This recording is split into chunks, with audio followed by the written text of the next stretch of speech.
중장진호 정전협정일의 집중보도. 남북한은 한국전쟁을 다룬 영화 장진호가 전랑이가 세웠던 중국 역대 1위 흥행 기록을 깰 준비를 하고 있다. 중국 영자지 글로벌타임스의 7월 27일자 기사 제목입니다. 8월 12일 개봉하는 장진호는 여러 측면에서 흥행 요소를 갖고 있습니다. 무엇보다 엄청난 예산을 투입했습니다. 13억 위안, 우리 돈 약 2,300억 원에 이릅니다. 감독도 3명이나 됩니다.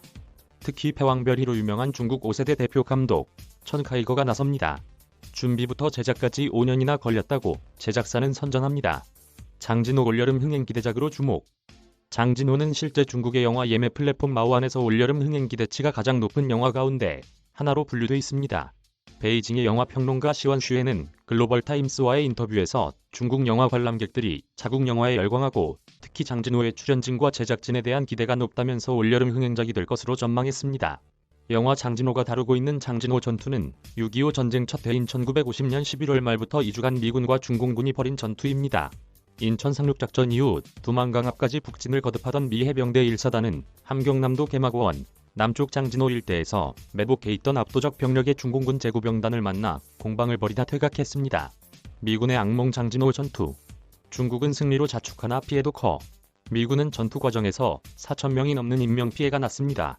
전투 못지않게 혹독한 주의 때문에 큰 피해를 입었습니다. 이 때문에 미군 전사의 뼈아픈 기억으로 남아있습니다. 중국은 미군에게 거둔 큰 승리라고 자부합니다. 하지만 역사가들은 장진호 전투의 결과가 그리 간단하지 않다고 보고 있습니다. 우선 중공군의 피해가 미군을 크게 웃돌았습니다.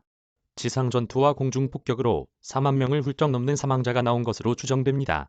이 때문에 중공군 구병단은 3개월에 걸쳐 부대를 재편성해야 했습니다. 이에 따라 국군 수도사단과 3사단, 미 10군단이 포위의 위기를 넘겼습니다.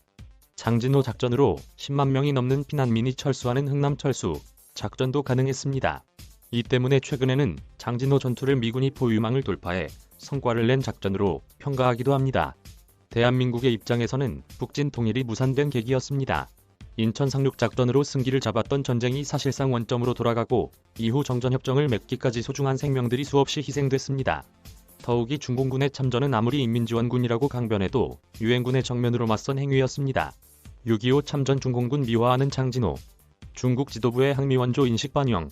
이 같은 6.25 전쟁 참전을 중국이 정당화하고 미화하는 영화가 바로 장진호입니다.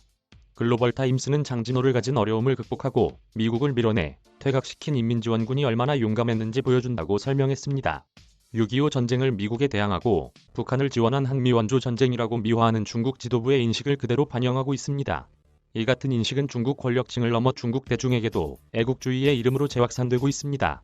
중국 영화계 역시 자이든 타이든 이 같은 분위기에 편승하고 있습니다. 패왕별이를 비롯해 현대 중국의 모순과 혼돈을 영상화했던 천 카이거 감독이 이번 장진호의 제작에 참여한 것이 또 하나의 사례입니다. 문혁의 부조리를 꼬집었던 장이모우 감독 역시 최근 공산당 첩보원의 활약을 그린 영화 벼랑에서를 제작했습니다. 중국 매체들이 영화 장진호를 중국 의사 무명과 함께 중국의 승리 3부작이라며 집중 조명한 7월 27일은 바로 6.25 전쟁 정전협정일이기도 했습니다. 보름 이상 개봉일이 남았음에도 중국 매체들이 이날에 맞춰 장진호를 집중 조명한 것이 예사롭지 않습니다. 중국 매체들이 장진호 주목한 날은 정전협정일.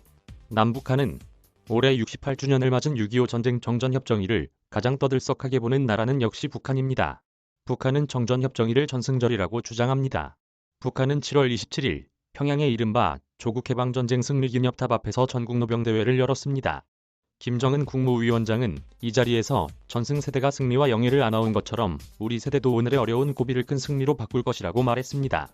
또 어려운 시기 고귀한 피를 흘린 중국 인민지원군에게 경의를 표한다며 중국에 대한 사의를 밝혔습니다. 한국은 정전협정일을 유엔군 참전의 날로도 기념합니다. 이날 청와대 영빈관에서 문재인 대통령이 미국 참전 용사인 고에밀, 조세프 카픈 군종 신부와 호주 참전 용사인 콜린, 니콜라스 칸 장군에게 훈장을 수여했습니다. 각각 조카와 조카 손녀가 방한해 대신 훈장을 받았습니다. 다만 같은 날 발표한 남북통신연락선 복원이 남북관계 관련 훨씬 큰 뉴스로 주목받았습니다. 조성원 기자.